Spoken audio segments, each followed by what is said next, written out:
29장 10절에서 17절의 말씀입니다. 역대상 29장 10절부터 17절까지 제가 한 절 읽고 그 다음 절 여러분들 읽고 말씀 교독하는 시간 갖겠습니다. 역대상 29장 10절. 다윗이 온 회중 앞에서 여호와를 송축하여 가로되 우리 조상 이스라엘의 하나님 여호와여, 주는 영원히 송축을 받으시옵소서.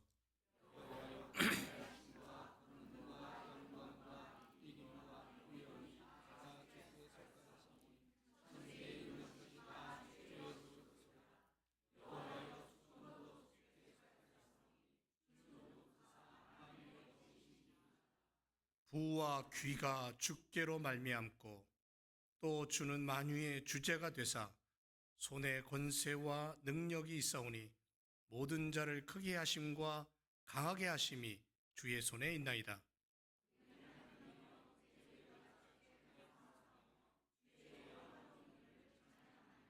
나와 나의 백성이 무엇이간데 이처럼 즐거운 마음으로 드릴 힘이 있었나이까. 모든 것이 주께로 말미암았사오니 우리가 주의 손에서 받은 것으로 주께 드렸을 뿐이니이다.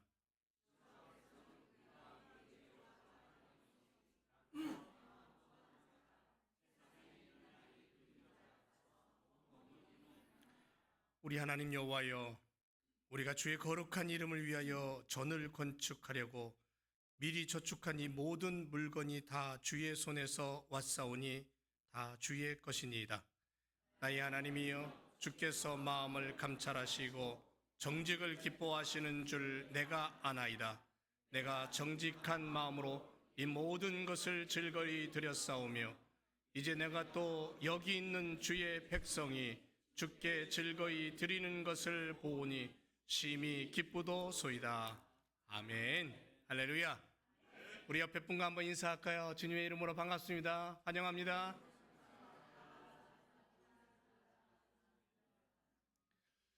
오인오색 부흥 집회가 언제 끝나나 했더니 또 마지막 시간이 왔어요. 예. 이웃교회 함께 방문해 주신 목사님들과 성도님께 감사의 말씀을 드리고요. 오늘 말씀 전해 주실 정지환 목사님은 울산시에 있는 울산 광명교회를 담임하고 계십니다. 나오셔서 환난 중에 드린 다윗의 기도라는 제목으로 말씀 증거해 주실 때에 놀라운 은혜의 시간이 되기를 주님의 이름으로 부탁을 드립니다. 나오실 때 우리 오른손 들고 할렐루야 인사할까요? 할렐루야. 할렐루야. 할렐루야. 반갑습니다. 아이고 뭐 새벽부터 이 시간까지 연이어서 4번씩이나 이렇게 은혜 받느라고 고생들 많으십니다. 이제 이 시간 이제 마지막 시간이기 때문에 조금만 참고 기다리시면 육신이 쉼을 얻게 될 줄로 믿습니다. 우리 옆에 있는 분들과 인사 한번 나누시죠. 권사님을 보니 밥맛이 납니다. 이렇게 인사합시다. 권사님을 보니 밥맛이 납니다.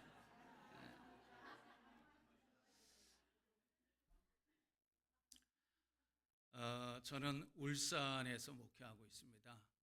지금 6년 지나서 이제 7년 됐는데 대한민국의 성장 동력 바로 울산입니다. 그 울산에 이제 110만 명이 지금 살고 있고요. 그곳에 많은 사람들이 있는데 교회는 서리 앉은 분들 많이 계시고 다음 세대가 미래가 불확실합니다. 그래서 오늘은 저는 마지막 시간으로 미래를 살려야 되겠다는 마음으로 오늘 말씀을 풀어보려고 합니다. 하나님께서 어떻게 말씀을 주실지 저도 잘 모르겠어요. 그래서 하나님께서 주시는 대로 함께 은혜를 받기를 원합니다. 오래전 영국에서 신앙의 자유가 제한되었던 때가 있었습니다. 그래서 어떤 젊은이가 있었는데 이 젊은이가 국가의 허락을 받지 않고 설교를 했다고 감옥에 갇히게 됐습니다. 하루, 이틀, 1년, 2년이 아니라 장장 12년 동안을 감옥살이를 하는 것입니다. 갑자기 잡혀왔기 때문에 가족들은 대책이 없었습니다. 특별히 그 부인이 메리라고 하는 부인인데 소경입니다. 누가 돌봐주지 않으면 밖에 나가서 거지 노릇을 해야 되는 그런 형편입니다. 1년 지나 2년 지나 5년 지나다가 보니까 이 메리라고 하는 이 부인이 죽었습니다. 누가 돌봐주는 사람이 없으니 너도 나도 힘든 시대에 죽을 수밖에 없었습니다. 세 자녀가 있었습니다. 부모가 하나는 감옥에 가 있고 하나는 죽었으니 꼼짝없이 그는 고아 아닌 고아가 된 거죠. 기가 막혔습니다. 안에서 그 안에서 설교를 했다고 감옥에 잡혀와서 나가지도 못하고 그리고 아내의 죽음 소식을 들으면서 기가 막힙니다. 하나님, 너무 고통스럽습니다. 차라리 나를 데려가시옵소서. 그러나 하나님께서 할 일을 주시면, 할 일을 나에게 보여주시면 그래도 나는 절망하지는 않겠습니다. 그러면서 하나님께 엎드려 기도를 합니다. 기도를 하는 중에 환상 중에 보이는데 어떤 한 사람이 걸어갑니다. 그것이 존 버년입니다. 자기였습니다. 그리고 하나님께서 이제 그 자기의 모습을 환상 중에 보는 그 모습을 내가 너에게 달란트를 주었노니 너는 쓰라 이렇게 해서 쓴 책이 바로 철로 역정입니다. 이 철로 역정을 가지고 얼마나 많은 사람들이 구원을 받았습니까? 우리가 여기 아시는 분이 아시겠지만은 우리 선배 목사님, 부흥사 목사님, 그 목사님들이 이 철로 역정을 통해서 이제 설교도 하고 영혼을 건지고 구원하는 사람들이 굉장히 많았었죠. 그래서 이렇게 오늘 본문에 보니까 늙은 나이에 하나님 앞에 엎드려 존 버년처럼 엎드려 기도한 사람이 하나 있습니다. 바로 다윗입니다. 여러분, 성경을 보다 보면은 시편에 특별히 다윗이 얼마나 울부짖으면서 기도를 하는지 여러분은 잘 알 수 있을 것입니다. 시편에 54편,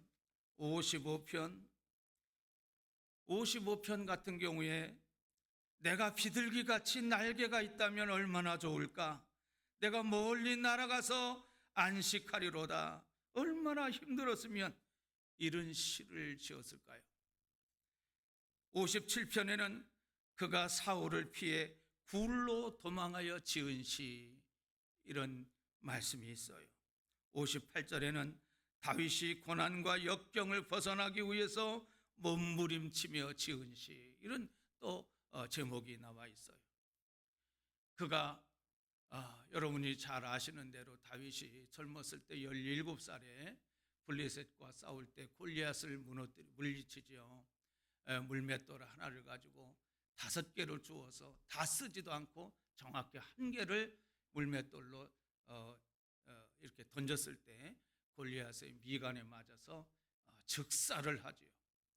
그래서 하나님께서 그를 통해서 이스라엘을 축복하시기를 시작하시고 또 다윗을 통해서 이제 놀라운 하나님의 역사를 이루시고자 하는 것인데, 그래서 이제 전쟁이 끝나고 돌아오는데 여인들이 얘기를 합니다. 성문 앞에 나와서 사울은 천천인데 다윗은 만만이라는 겁니다.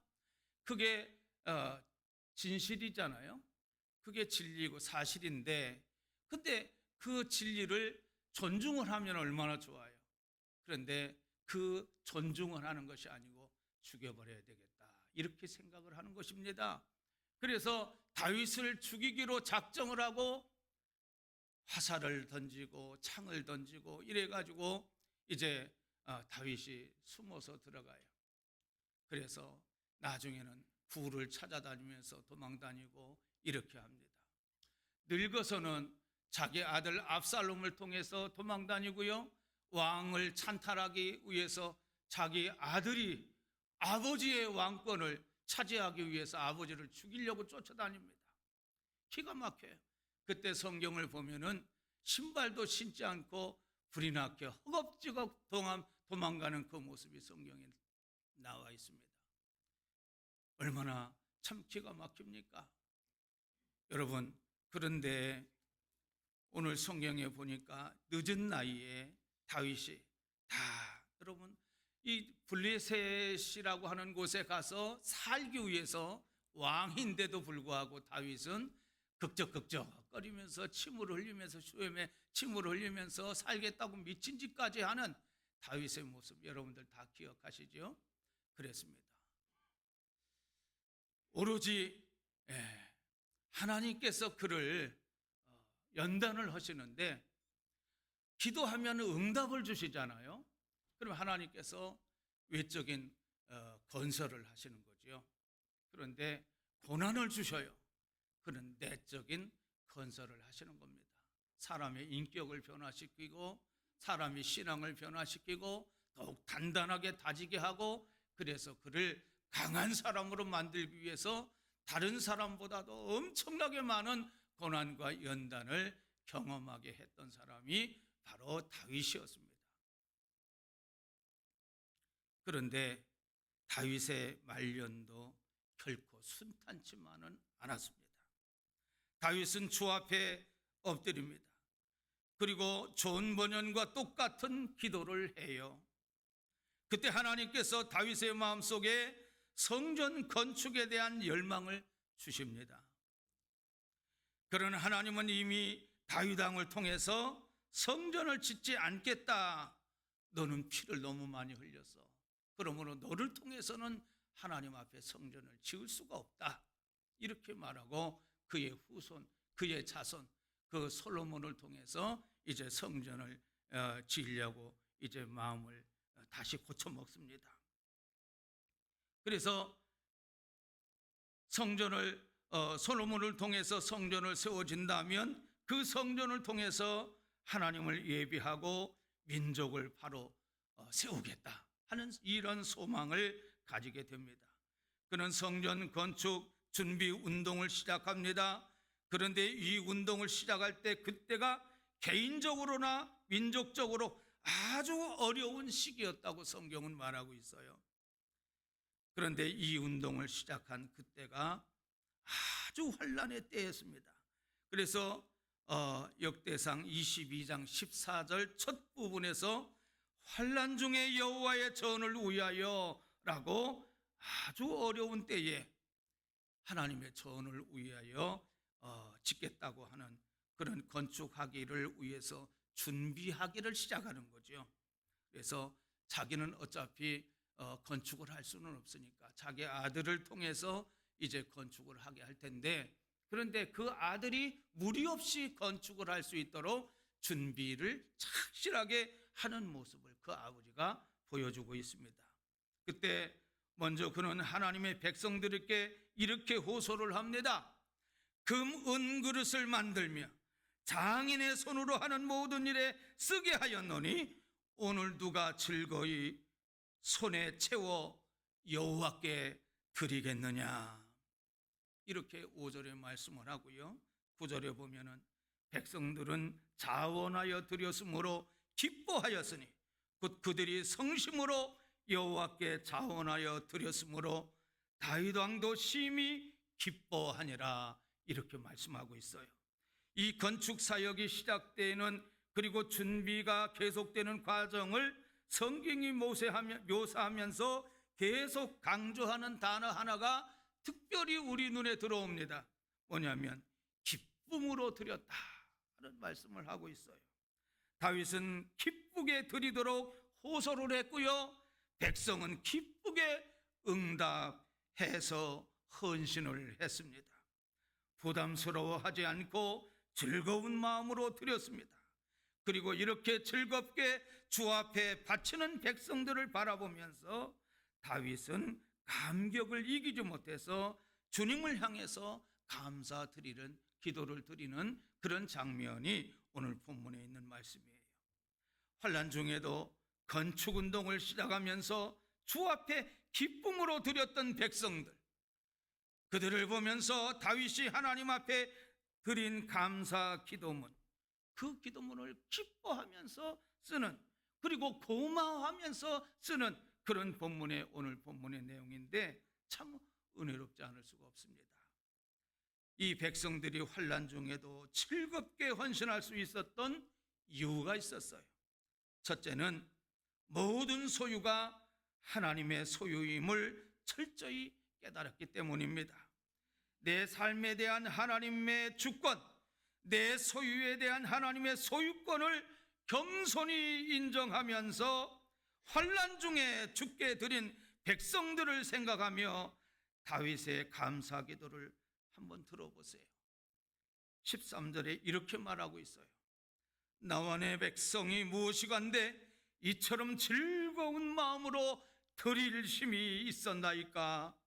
모든 것이 주께로 말미암아 싸우니 우리가 주의 손에서 받은 것으로 주께 드렸을 뿐이니이다. 이렇게 말을 하고 있습니다.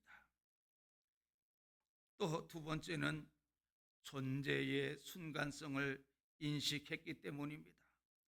잠깐 있다가 없어지는 인생의 본질을 의식하게 될 때 두 가지 반응이 나올 수 있어요. 가장 보편적인 반응은 이 허무하고 짤막한 생애에 무엇을 남길 것인가 생각하는 것입니다. 거의 대부분의 사람들은 무슨 방도로든지 자기 이름을 남기기 위해서 몸부림치는 모습을 간혹 봅니다. 그만큼 인간에게서 자기 존재를 확인하고 남기려고 하는 본능적인 욕구가 대단합니다. 그러나 다윗은 본문에서 어떤 반응을 보여요? 그림자 같은 인생, 잠시 있다 없어질 인생, 그 인생의 남은 날을 어떻게 쓰기를 원한다고 고백하고 있습니까? 우리 하나님 여호와여, 우리가 주의 거룩한 이름을 위하여 성전을 건축하려고 미리 저축한 이 모든 물건이 다 주의 손에서 왔사오니 다 주의 것이니이다. 이렇게 말씀하고 있어요. 그는 자기 이름을 남기는 것이 아니라 주님의 이름을 위하여 자기 인생이 쓰여지기를 원했다 이 말입니다. 내 삶의 주인이 하나님이심을 참으로 믿는다면, 참으로 고백한다면 주인 되신 하나님, 그 하나님의 이름을 위해서 사는 것이 바로 그리스도인의 삶의 이유가 아닌가 싶습니다.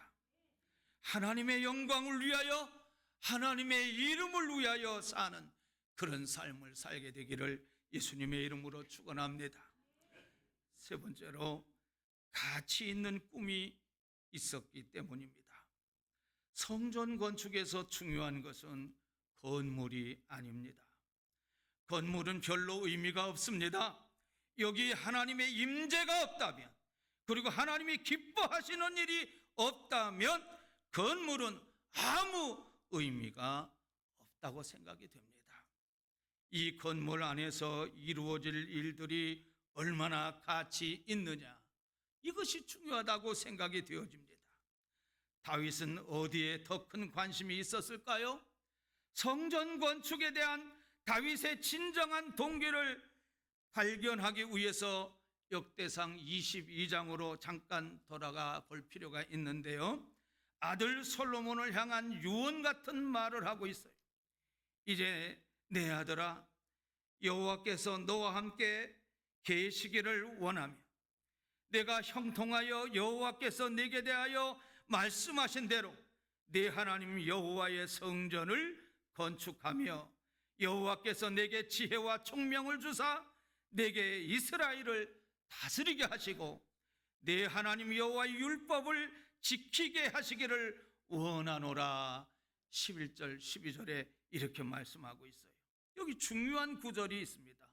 더욱 원하노라. 다윗이 더욱 원하는 것은 건물 자체에 있는 게 아니었어요. 건축된 성전을 통해서 하나님을 예배하고 하나님의 말씀을 배우고 그 말씀대로 계속해서 다음 세대로 하나님의 사람이 만들어지고 세워지도록 하는 일이었습니다. 여러분, 그런데 오늘날 한국 교회도 그렇지만 미국 교회는 어떤지 물어보고 싶어요. 다음 세대는 안녕하십니까? 우리 교회의 다음 세대는 안녕하십니까? 나는 이렇게 물어보면서 얼마나 부끄러운 줄을 몰라요. 제가 신학교 1학년 때부터 30년 이상을 어린이 부흥회를 다녔어요. 수도 없이 다녔어요. 그러니 안 부끄럽겠습니까? 교회 울산 광명교회 간지 6년, 지금 7년째 났다 그랬는데 가보니까 주일학교가 3명, 학생회는 없고 청년들은 있긴 있는데 다 완화가 돼가지고 뭘 하는지도 모르고 어디서 앉아서 예배 드렸는지도 모르고 잠깐 앉았다 다 도망치는 그런 사람들이었어요. 전도를 하러 전도대를 만들어서 전도를 하러 갔어요. 갔더니 아이한테 나 여기 울산 광명교회 목사님이야. 잠깐 얘기 좀 할까? 안 돼요. 무슨 소리를 들었는지 누구한테 무슨 소리를 들었는지 안 돼요. 벌써 적개심을 가진 눈으로 나를 쳐다보는 거예요. 목사님이라고 하니까. 그래 보니까 요즘에 가만히 제가 봐요. 80년대, 90년대 그 청년들, 학생들을 우리가 잘 가르치지 못한 것 같아요. 제대로 가르쳤더라면 그 아이들에게 이렇게 교육하지는 않았을 텐데 너무 안타까운 거예요. 그래서 이 다음 세대를 살리는 일을 하지 않으면 우리는 하나님 앞에서 얼굴 들 수가 없겠다는 생각을 합니다. 제가 부목사 때 길갈교회에 있었어요. 가니까 고3만 한 53명 되더라고요. 고3만. 근데 고3이 53명이고 그리고 이제 얼마 안 있어서 수능이 있었고 그리고 학생들이 이제 대학을 가는데 한 사람만 강원대, 김정은이라고 하는 여학생만 강원대 가고 나머지는 다 인서울 했어요. 인서울. 놀랍죠? 여기는 별로 놀라운 일은 아닐 것 같다. 다 이제 아주 좋은 학교들이 많아가지고. 근데 진짜 한국에서는 놀라울 일입니다. 서울 안에만 다녀도 참 놀라운 일이에요. 그런데 가만히 봤어요.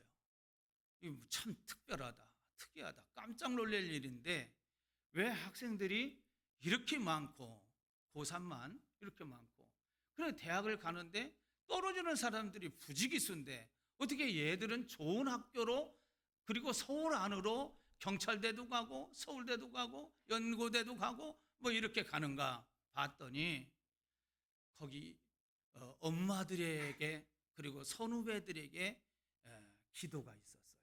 기도. 야, 올해는 우리 애가 대학 가잖아. 내년에는 네 누구 대학 가잖아. 그러니까 품앗이 하자, 품앗이. 기도 품앗이 하자. 그래가지고 심야기도 그때는 철야기도라고 그랬는데 심야기도를 하면 12시만 되면은 우유 이렇게 한 박스씩 2박스를 갖다 놔요. 그리고 빵을 2박스를 갖다 놔요. 그러면 12시만 되면 어디서 우르르 나타나가지고 그걸 다 먹어요. 그리고 하나씩 다 박혀요. 어디 이런데 이게 장의자에 박혀 있어요. 그리고 가서 밑에 땅에서 가서 기도하는 사람 또 하나씩 다 차지하고 거기 가서 기도하는 사람 기도를 하는 거예요. 죽자 사자 기도하는데 얼마나 뜨겁게 기도하는지 그렇게 기도를 하더라고요.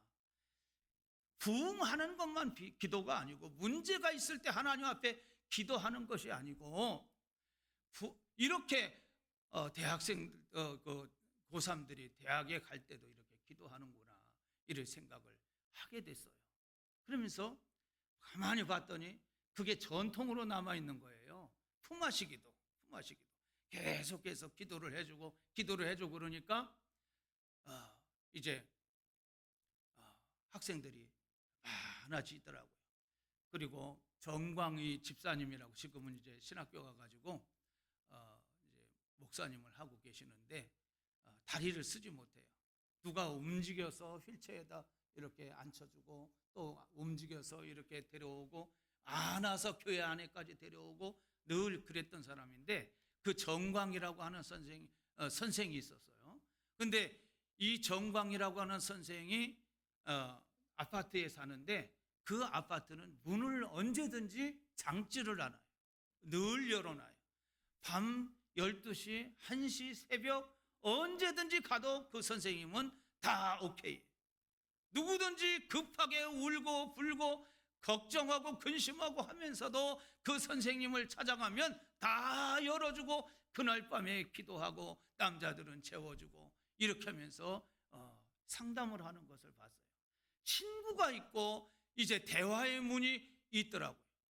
그러다가 보니까 학생들이 많아지더라고요.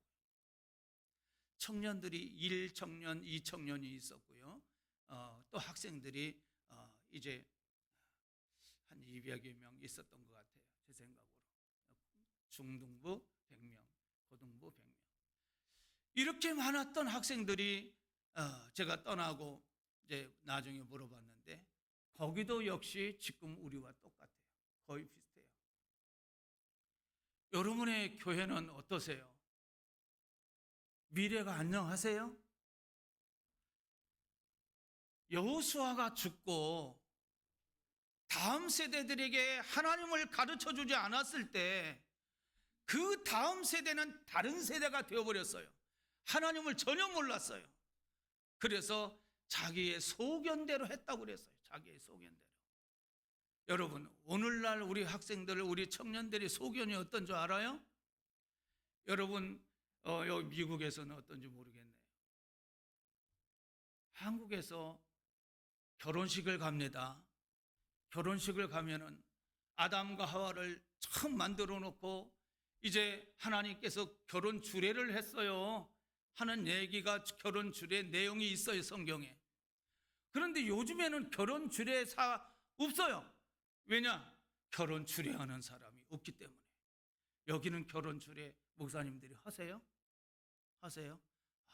그래도 여기 청교도 정신이 아직도 살아 있어가지고 그러신 것 같으네. 그런데 유감스럽게도 한국은요, 교회 안에 청년들도 그러고 있어요. 주례자를 안 세워요. 그리고 무슨 장난처럼 결혼식을 해요. 사회자가 다 해버려요. 성혼 공포도 다 해버려요. 처음에 연예인들이 그러더라고요. 야, 연예인들이 저한테 좀 불안하다, 불길하다 이런 생각을 했는데 어느 틈엔가 그게 다 번져버렸어요. 그래서 내가 내 친구 이제 딸내미가 결혼을 하는데 결혼식에 그러고 있기 때문에 오면서 이거 보통 문제가 아니다. 이거는 영적인 문제다. 우리의 장래의 청년들에게 하나님의 축복을 받지 못하게 막고 있는 것이 도대체 뭐냐, 누구냐? 이런 생각을 가지게 되니까 등에서 식은땀이 나요. 우리 후세들에게 복음을 듣지 못하게 하는 것이 도대체 누굽니까? 그리고 목사님의 축복, 그리고 성도들의 축복을 받지 못하게 하는 것이 도대체가 누굽니까? 그래서 그날은 내가 부목사님한테 얘기를 해가지고 본문 다시 불러주고 설교 제목 다시 불러주고 그래서 밤새 자지 않고 그날 설교를 다시 만들어서 그 다음날 설교를 했어요. 청년들이 적더라고요. 그 적은 청년 중에 하나가 12월 6일 날인가 그때 결혼식을 하는데 목사님 주례 좀 해주세요 하더라고요. 여기 와서 주례가 3번째인가예요. 시골에서는 자주 했는데 여기서는 주례할 일이 없어요. 그래서 이제 주례 끝까지 못하겠나 이런 생각을 했는데 그때 설교를 했더니 누가 우리의 새벽 이슬 같은 청년들에게 축복을 받지 못하게 하는가, 그게 제목이었어요. 누가? 사단의 권세가 그러네. 우는 사자가 같이 두루다니며 삼킬자를 찾고 있는 이 어둠의 권세가 그러고 있는 겁니다. 약의 치해, 마약의 치해, 이 공중 권세가 쏘은 이 전파의 치해, 사람들이 흐느적거리고 있어요. 우리 미래가 도대체 도통 미래가 안 보이고 있어요. 여러분, 교회에서 어떻게 해야 됩니까? 어떻게 해야 됩니까? 오늘 본문에 다윗이 더욱 원하는 것은 건물 자체가 아니라 건축된 성전을 통해서 하나님을 예배하는 것이었어요. 두 번째는 하나님의 말씀을 배우는 거였어요. 세 번째는 그 말씀대로 살아가도록 하는 것이었습니다. 그 안에서 이루어진 일이, 가치가 다윗의 마음속에 감격을 주었던 것 같아요. 다윗은 그 말씀들이 성전을 볼 때마다 하나님을 생각하고 돌아오며 회개가 이루어지고 구원이 이루어질 수 있기를 원했던 겁니다. 오늘 19절에 보니까 또 내 아들 솔로몬에게 정성된 마음을 주사 주의 계명과 권면과 율례를 지켜 다윗의 궁극적 관심이 성전 안에서 하나님의 말씀을 배우고 말씀을 사랑하며 말씀 가운데 견고하게 세워주는 백성들의 변화였습니다.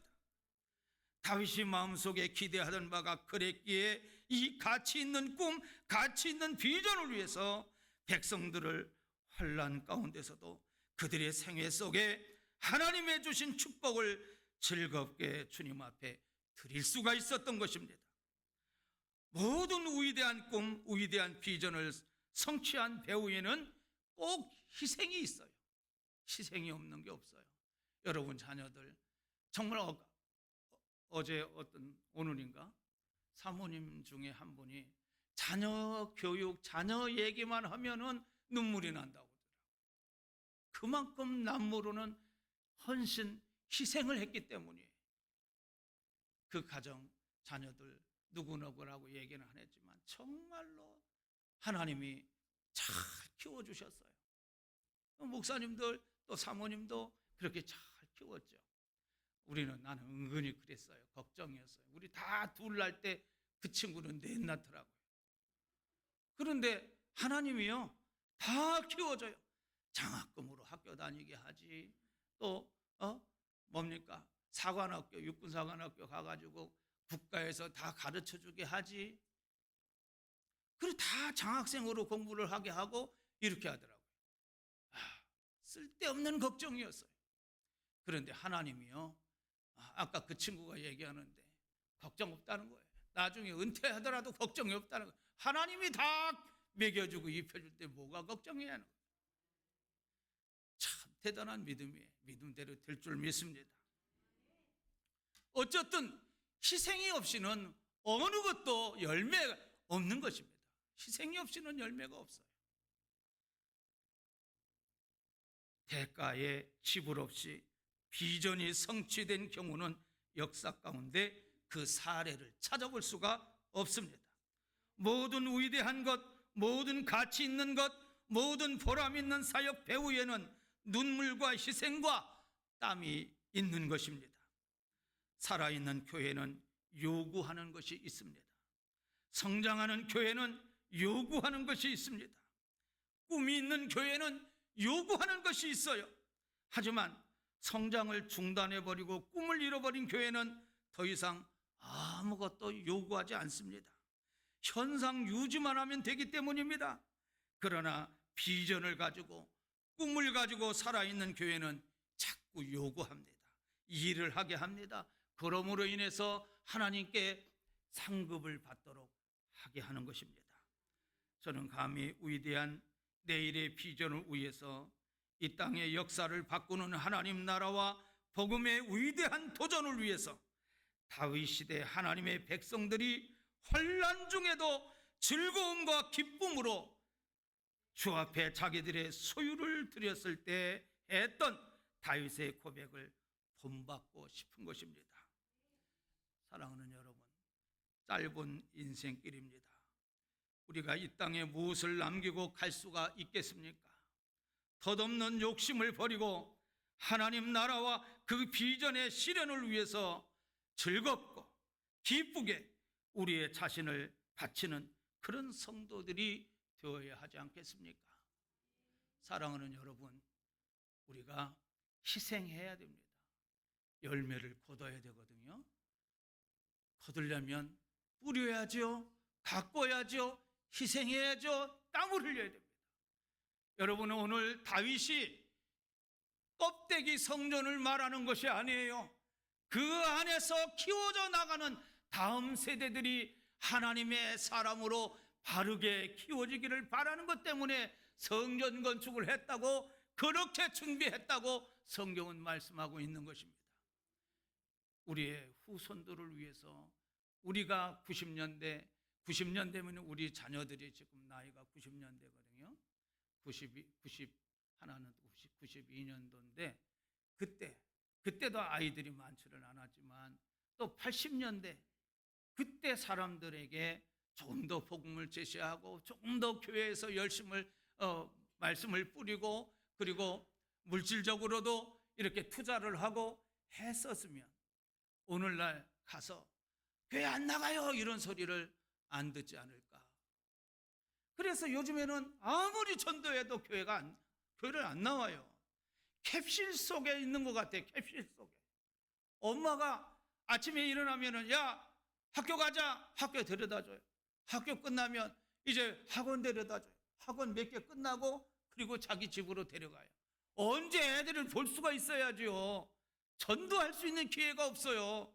그래서 요즘에는 그래도 그 가운데 엄마가 이제 학원 갈 때 2개 보낼 거를 1개만 보내는 아이들이 있어요. 그런 아이들이 놀이터로 나와요. 놀이터로 나와서 우리 집사람이 교사들하고 아이들이 교회를 안 오니까 어떻게 하더라도 교회가 엄마가 가지 말아요 하면 끝나는 거예요. 그리고 신고를 해버려요. 그래도 억지로 데리고 가서 말씀을 가르쳐 주잖아요. 그럼 신고를 해버려요. 그러면 아주 골치 아파지거든요. 차라리 이 상을 가지고 산시공원이라고 하는 공원에 가가지고 교사들과 함께 간식 주고 그리고 이렇게 말씀을 이렇게 다 만들어 가지고 와서 하나씩 넘겨 가지면서 이렇게 말씀을 전해가지고 요즘에는 이제 컴퓨터로 이렇게 하면서 다 공원에 가서 아이들을 키워요. 공원에 가서.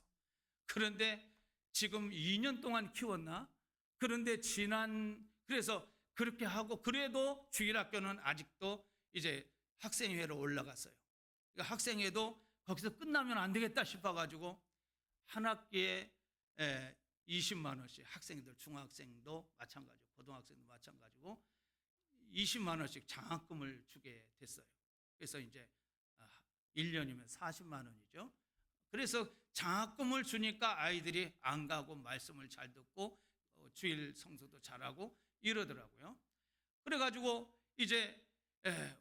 이제는 주일학교가 안 되니까 영유아부를 시작해야 되겠다 싶었어요. 영유아부. 바닥부터 시작하자. 생각을 남들이 키운 거 그냥 데려다 이렇게 하지 말고 그래 공짜 그런 생각을 버리고 바닥부터 한번 해보자 해가지고 영유아반을 만들었어요.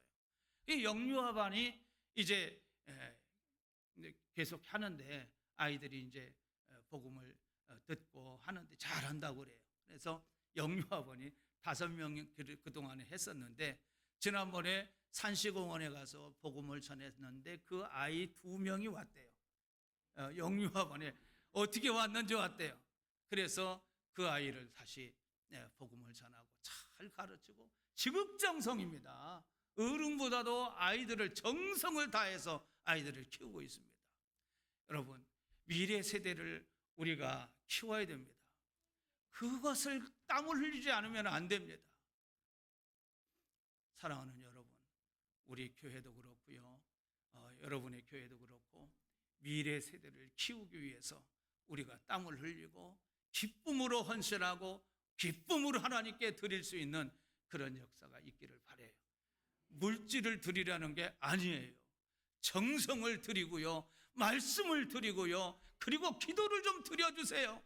하나님께서 놀라운 역사가 있게 될 줄로 믿습니다.